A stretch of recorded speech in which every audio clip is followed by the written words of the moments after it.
حضرت شیخ الاسلام حروی رحمۃ اللہ علیہ فرماتے ہیں کہ یا الہی تو نے اپنے دوستوں کو کیا بنا دیا ہے، جس نے ان کو پہچان لیا اس نے تجھے پا لیا۔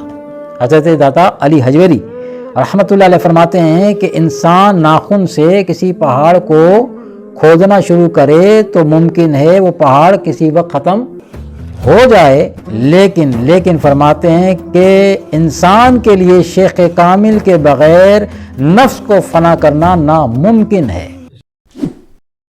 حضرت شیخ الاسلام حروی رحمۃ اللہ علیہ فرماتے ہیں کہ یا الہی تو نے اپنے دوستوں کو کیا کر دیا، یا الہی تو نے اپنے دوستوں کو کیا کر دیا کہ جس نے انہیں شناخت کر لیا اس نے تجھے پا لیا۔ تو نے اپنے دوستوں کو کیا بنا دیا ہے، کر دیا سے مرا بنا دیا لے لو، تو نے اپنے دوستوں کو کیا بنا دیا ہے کہ جس نے انہیں شناخت کر لیا، جس نے ان کو پہچان لیا اس نے تجھے پا لیا۔ فرمایا کہ جب تک انسان کے نفس کے رذائل ختم غائب ہوتے ہیں اس وقت تک انسان ایمان کی چاشنی حلاوت سے محروم ہی رہتا ہے، کیونکہ نفس کی خواہشات اللہ تعالیٰ کے دروازہ قرب پر قفل یعنی جو تالی کی حیثیت رکھتی ہیں، اس لیے نفس کی فنا قرب الہی کا دروازہ کھولنے کے لیے شرط ہے۔ ملائکہ میں روح اور عقل ہوتی ہے، جبکہ حیوانات میں نفس اور خواہشات، آدمی سب کا مجموعہ ہے۔ اگر آدمی کی نفسانیت اور خواہشات کا روحانیت اور عقل پر غلبہ ہو جائے تو آدمی چوپایوں سے بھی زیادہ گمراہ اور بدتر ہو جاتا ہے، اور اگر روحانیت کا نفس اور خواہشات پر غلبہ ہو جائے تو اس وقت انسان ملائکہ سے افضل ہو جاتا ہے۔ حضرت عبداللہ بن مبارک رحمۃ اللہ نے فرمایا کہ نفس اور نفسانی ہوس سے جہاد کرنا ہی جہاد اکبر ہے۔ نفس اور نفسانی خواہشات سے جہاد کرنا ہی جہاد اکبر ہے۔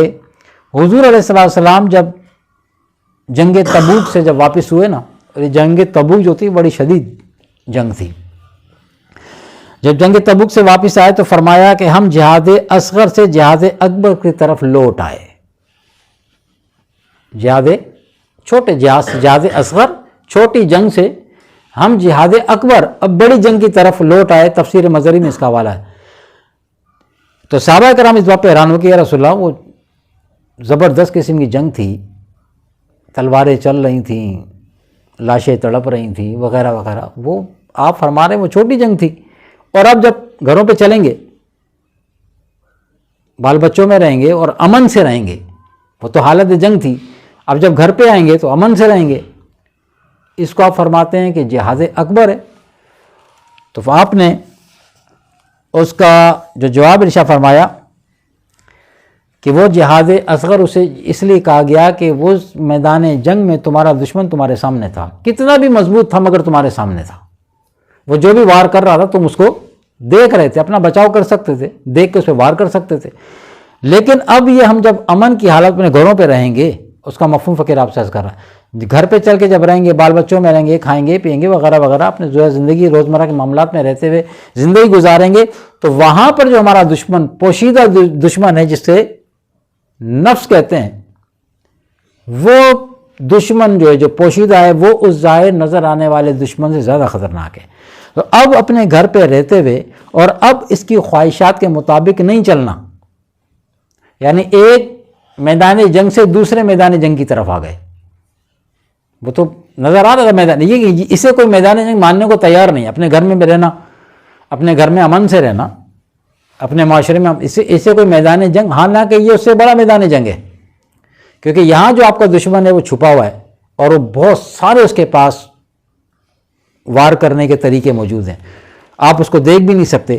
تو چھپا ہوا دشمن فرمایا کہ بڑا دشمن ہوتا ہے، اور فرمایا اس لیے فرمایا کہ چھپے ہوئے دشمن سے، جو بڑا دشمن ہے، چھپے ہوئے دشمن سے جہاد کرنا جہاد اکبر ہے۔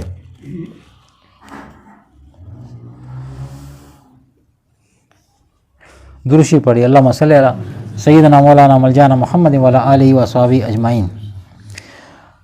حضرت علامہ قاضی ثناء اللہ پانی پتی رحمۃ اللہ علیہ فرماتے ہیں کہ نفس کے ساتھ جہاد کرنا جہاد اکبر ہے، اور یہ شیخ کامل کی صحبت سے مرید کو حاصل ہوتا ہے۔ نفس سے جہاد کرنا جہاد اکبر ہے، اور یہ شیخ کامل کی صحبت سے مرید کو حاصل ہوتا ہے، جیسا کہ مثال کے طور پہ جب صحابہ کرام میدان جنگ سے لوٹے اب اپنے گھروں میں آ گئے. اب ان کے گھر تھے یا رسول اللہ کی صحبت تھی. اب تربیتی معاملہ شروع ہو گئے. اور یہی تربیتی معاملات جو تھے جب وقت جہاد آتا تھا، وہ جسے جہاد اصغر کہا گیا، جہاں جان دینا مقصود ہوتا تھا یا جان لینا مقصود ہوتا تھا، تو پھر یہی وہ تربیت تھی جو انہیں فولاد بنا کے وہاں کھڑا کر دیتی تھی. پھر جانوں کو جانے کا خوف نہیں ہوتا تھا. اللہ کی رضا کے لیے جان دیتے بھی تھے، اللہ کی رضا کے لیے جانیں لیتے بھی تھے. قتال کا اللہ نے حکم دیا، قتل کرو اللہ کے دشمنوں کو.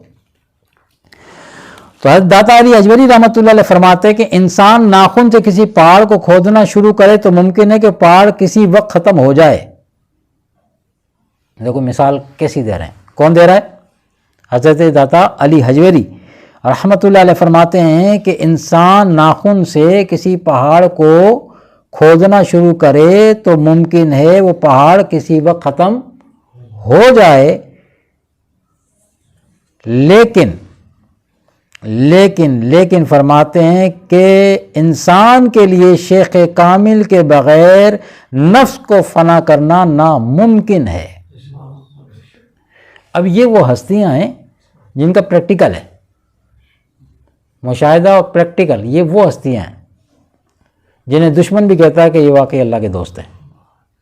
داتا صاحب ہو گئے، امام ربانی ہو گئے، غوث اعظم، بڑے بڑے نام ہیں نا. ان کو تو جو نہیں مانتا وہ بھی کہتا ہے. غوث اعظم کو نام اختلاف کرے گا، غوث کا یعنی کہ وہ نفی کرے گا، کہے گا غوث اعظم. غوث کے بات کر رہا ہوگا. غوث کیا ہوتا ہے؟ غوث خود کہہ رہا ہے غوث، اس کے پاس لفظ ہی دوسرا نہیں کہ اس کی نفی کرے. تو یہ وہ اللہ کے برگزیدہ بندے ہیں کہ جو یہ بڑے نام ہیں جنہوں نے ان چیزوں کا مشاہدہ کیا ہوا ہے. آقا علیہ السلام نے فرمایا جو شخص گھر سے طلب علم کے لیے باہر نکلتا ہے جب تک لوٹ کر گھر واپس نہیں آتا وہ اللہ کے راستے پر گامزن رہتا ہے. اب طلب علم سے مراد یہی نہیں کہ آپ اسکول جائیں گے تو طلب علم ہوگا، مدرسے میں جائیں گے تو طلب علم ہوگا. یعنی جو ہمارے انسٹیٹیوٹ ہیں جنہیں ہم یونیورسٹی ہو گئی، کالج ہو گیا، اسکول ہو گیا، مدرسہ ہو گیا، جو اس حوالے سے جانے پہچانے جاتے ہیں، یہ جو آپ یہاں پر تشریف لاتے ہیں ہر ہفتے، کیوں آتے ہیں؟ یہاں سے حاصل کیا ہوتا ہے؟ درس کے پیچھے کیا ہوتا ہے؟ درس کے پیچھے علم ہوتا ہے. ایک علم ہی کا درس ہوتا ہے. اور علم سے کیا ہوتا ہے؟ علم حاصل کرنے سے ہوتا کیا ہے؟ آگاہی حاصل ہوتی ہے. علم سے آگاہی، وہ علم ہی نہیں جو آپ کو آگاہی نہ دے. علم سے آگاہی حاصل ہوتی ہے، آپ جانتے ہو، پہچانتے ہو اس چیز کو. تو یہاں سے جو اب یہ نفس کے متعلق جو پچھلے کئی ہفتوں سے درس چل رہا ہے، تو ابھی آپ مزید انشاءاللہ ابھی آپ تو ایک لمبی لسٹ ہے نفس کے، آپ دیکھیں نفس کے معاملات کتنے سخت ہیں اور ہم نے اس کو اتنا ہلکا لیا ہوا ہے، ہم جانتے ہی نہیں اس بارے میں.